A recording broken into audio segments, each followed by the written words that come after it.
This video will explore the following problem. We have a sticky blob of 500 gram, thing in green in here, moving up at 10 meters per second.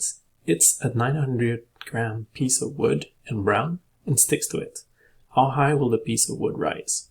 So in here you can see what's going on. The blob is thrown upward, it hits the wood piece, and then both of them are moving together upward until they reach a max height. So that's the problem I want you to look at. And to do things a little bit differently, I already provide you with the solution. However, this solution is incorrect. So what I want you to do is to look at this carefully and try to figure out where the error is. Is it in part A, in part B, or in part C? And if you can find it, try to refine it to see exactly where the error is and why. All right, so hit pause on the video, take a look at this, and then come back. All right, hope you have your answer. This problem is an example of a type of problem that involves multi-steps. All right, so I don't know what you answered, but if you think that the error is in part A, well, that's not it. All right, part A is okay. In here, we really need to split the problem in 3 steps. In the first step, it will be just before the blob hits. The second step will be just after the blob's hit, and the third step will be once the blob and the piece of wood reach max height. However, if we look at part B, going from step 1 to step 2, it says that we can use conservation of energy to solve for this portion. However, that's the thing that is really problematic. If you think that the error is in part B, and more specifically that is this line that is incorrect, you're absolutely right, because energy in here is not conserved. We know it's not conserved because we can clearly see that there will be deformation of the blob when it hits the wood piece. So it's not true that the kinetic energy just before the hit and just after the hit will be the same. Instead, you might realize that what we need to use in such cases, which is true with pretty much all collisions, will be momentum. All right, so this is the part that we'll have to redo. However, part C, which is saying that from step 2 to step 3 we can use conservation of energy.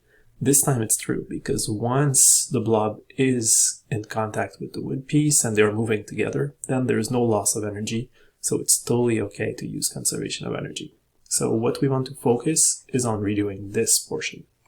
So we want to use conservation of momentum there, but before doing so we should check if the condition to use conservation of momentum are met. And that condition is that the sum of the external forces acting on the system is equal to 0. Here our system will be a system made of the blob and the wood block. And if you look carefully, you see that for the blob, we have the block of wood. In the block of wood, there will be an FG that will be compensated by the normal at the beginning.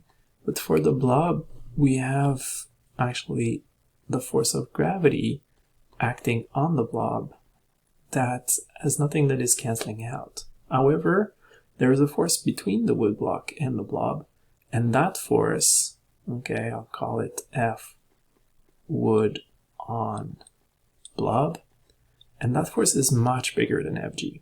All right, so what we see in here is that the sum of forces is not quite equal to 0, but it's close to 0, because we know that the external force that we are dealing with is actually much smaller than the internal forces that are acting between the two objects.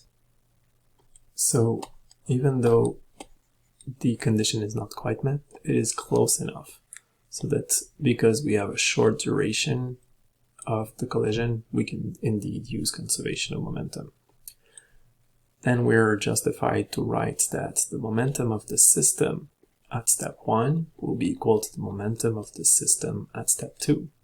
At step 1, we have the mass of the blob times the velocity of the blob in the y-axis plus the mass of the wood block times the velocity of the wood block on the y-axis will therefore be equal to exactly the same equation, but this time after the collision we know that the two objects, the wood block and the blob, will be moving together.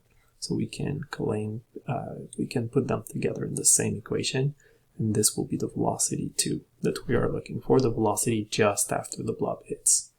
The velocity of the wood block initially at step 1, that's just 0, so we don't have to worry about this term.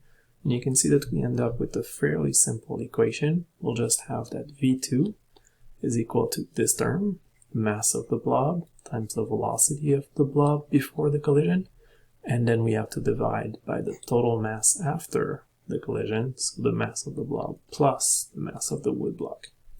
Plugging in the numbers, we get 500 grams divided by mass of the blob, again 500 gram plus 900 gram.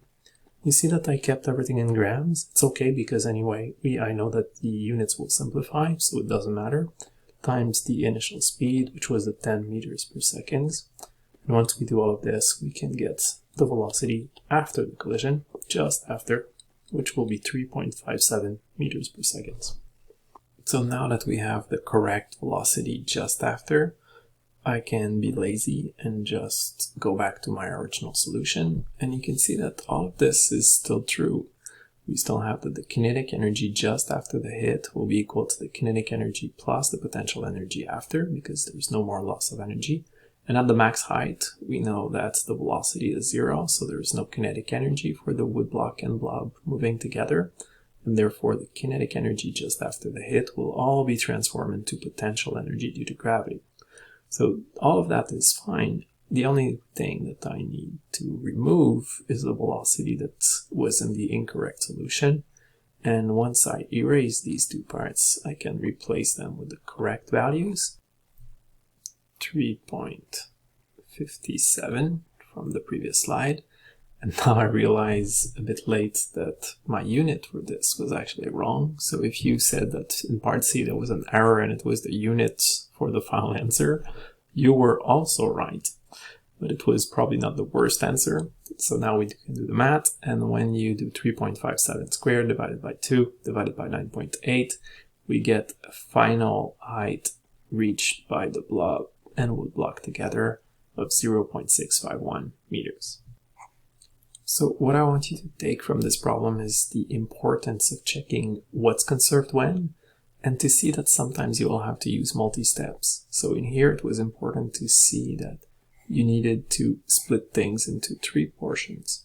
So in the first part you had the wood block and the blob was just coming towards it. In the second part, the block was still on its support or really near to the support, but the blob was now collected with it. And in the third part, it was when the wood block was now at its max height. Okay, and we saw that from the first part to the second part, we knew that the momentum was conserved. So here we had that P1 was equal to P2. And then in the next one, actually what we had is that the mechanical energy at part 2 was the same as the mechanical energy at part 3. So it's important that you can recognize that sometimes momentum will be conserved, sometimes energy might be conserved. In the second portion in here, when we went from step 2 to step 3, you could also have used other options like just pure kinematics or using forces, something like this. So there were more than one option. All right, see you next time.